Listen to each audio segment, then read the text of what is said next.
1st of February is an important day for us. It marks the end of the 2015 tax return season, and we've been working towards this day for months.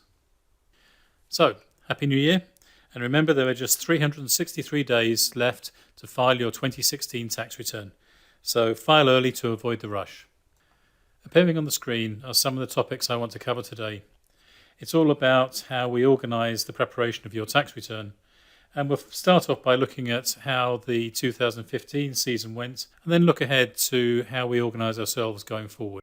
So let's start off by looking back to what happened in January.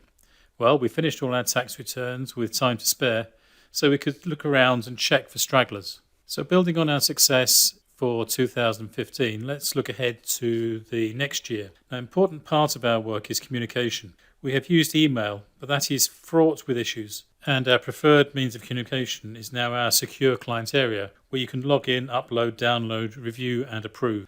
So we have new ways of talking to you, but at the end of the day, when we get to the 5th of April, you do all the things you usually do. We give you a checklist, you get all the information together, and we prepare your tax return. We have, however, missed out one very important step, and that is to decide whether you actually need to complete a tax return.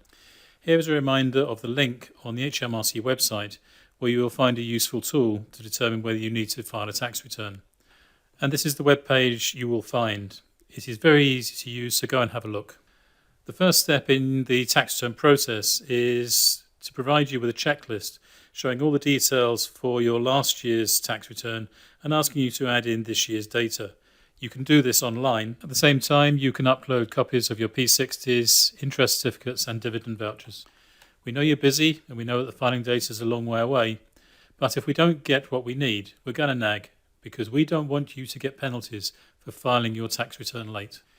You really have no excuse, because when it comes to completing your tax return, all you need to do is complete the checklist, we complete the tax return, and we then tell you how much tax you have to pay. So while you might come up with a lot of excuses, there is really no good reason why you shouldn't let us have the information in good time. Once we have the checklist and we've completed your tax return, we can upload it to our secure clients area where you can log on and approve it from anywhere in the world at any time to suit yourself. No fuss, no postage.